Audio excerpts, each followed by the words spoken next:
Hey everyone, this is Rachel, host of Furlongs and Horses, and this is a recap of the Stephen Foster and the Shoemaker mile. I do have a little bit of housekeeping to talk about first, so I'm going to get right into that. First off, the next video will be next week. It will be on the Gold Cup at Santa Anita, which will feature Game on Dude, probably Clubhouse Ride, Imperative. Gonna working on his how to pronounce his name this week because I can't pronounce it correctly.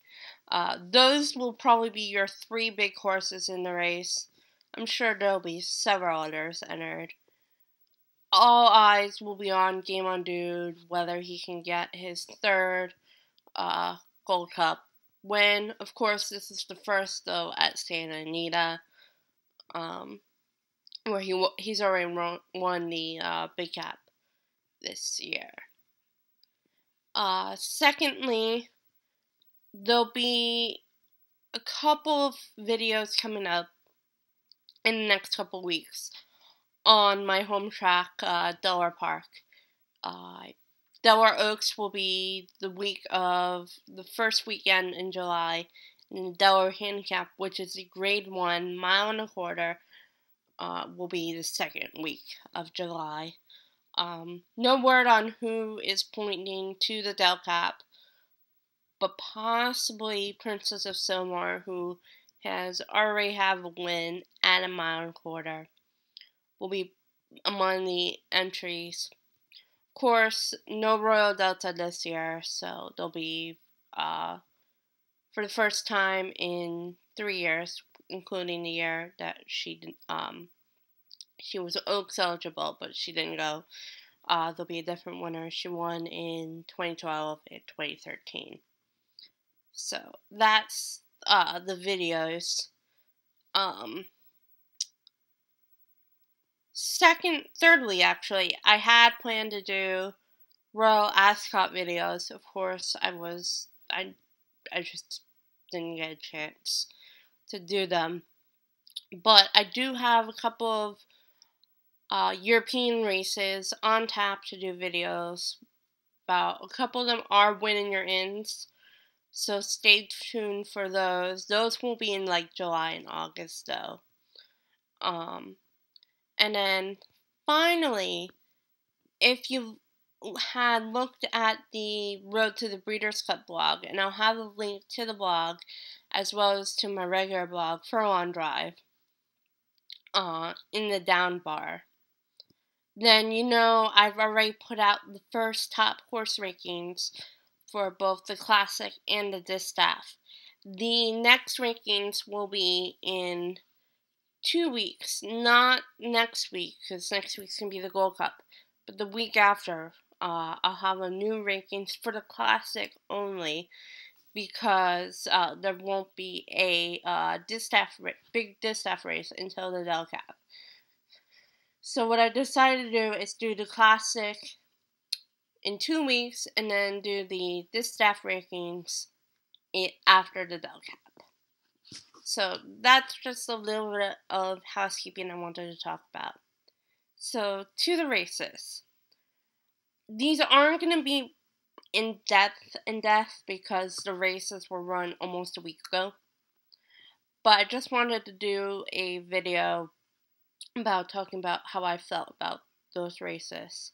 So I'm going to start off with the Shoemaker, and that was won by Obviously. And I had said that if he got to the lead and wasn't really challenged, he would win. He got to the lead, but he was challenged a bit.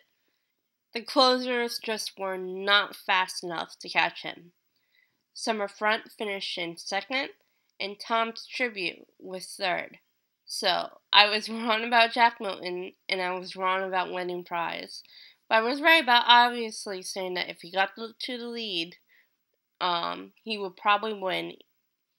What I didn't expect is that the closers who I thought were going to close did not close at all, with the exception of Summer Front. Summer Front closed pretty decently. It just wasn't going to catch the winner. Tom's tribute, I was mildly surprised, because just based on his current form of on the board and off the board finishes. He surprised me with an on the board finish. So I don't know what happened with winning fries or Jack Milton. Maybe they just aren't as good as I had thought they were. So most likely my guess is that a race at Del Mar will be next for obviously. And on to the Foster. I had more wrongs about this race than I loved about the Shoemaker. I was wrong about Moonshine Mullen. I was wrong about Will Take Charge. I was wrong about Golden Ticket. I was wrong about Revolutionary. The only horse I was right about was Departing. Moonshine Mullen won the race with Will Take Charge finishing in second and Departing was third. You have to give Moonshine Mullen, though, a ton of credit. He had the lead. He lost it briefly to Departing. Departing looked like that he was going to pull away and win the race.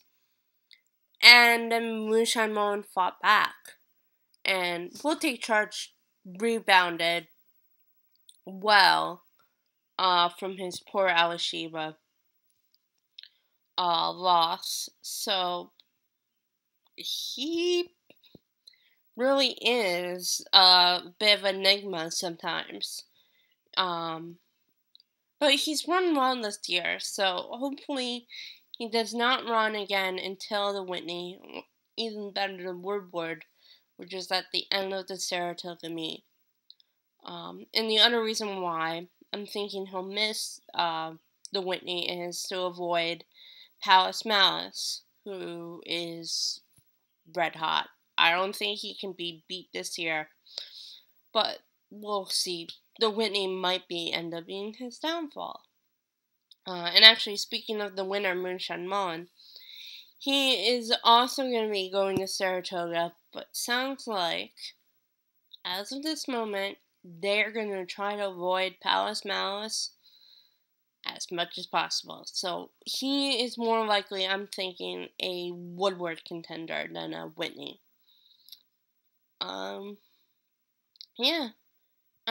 Departing, really no excuse.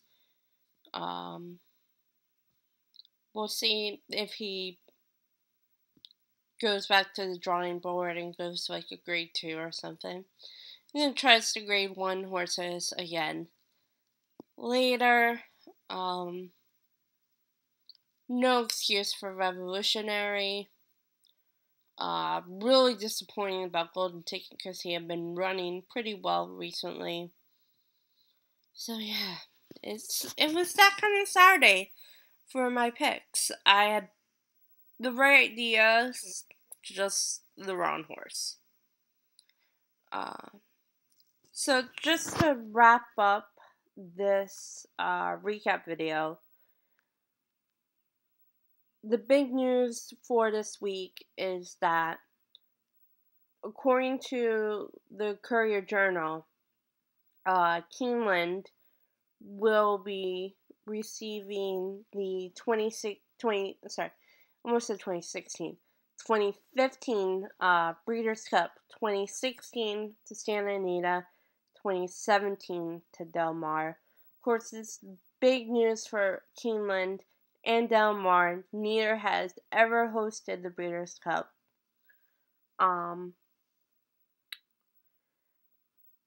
For next year, there's no flat mile race, dirt race, because they are going back to dirt at Keeneland. So the dirt mile might be in jeopardy, or B, just run it at like, I think it's a mile and 70. Is what they can they do their mile races at, and just be run at that distance. But we'll know officially I believe on Tuesday is when they'll make the official announcement about where next year's Breeders' Cup is going to be. So I'll be talking about it in the Gold Cup video, most likely after I preview the field, or I'll do it in a separate video. Actually, I think I'll probably do it in a separate video. That way I don't dumb down my Gold Cup preview. So that's it for today. I hope everyone has a wonderful weekend. Sunday is actually my birthday, so I'm very excited about that. There will be at least 3 posts on the Road to the Breeders' Cup blog next week. One will be a recap of the Win Your End, which will be in South America on Sunday.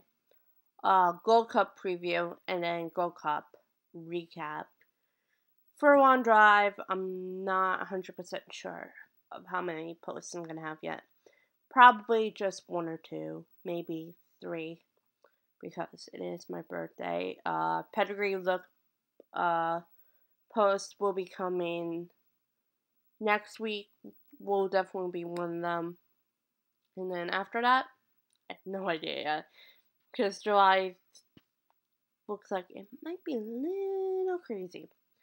But I just wanted to get this up, and I will see y'all next week with Gold Cup preview. Bye for now.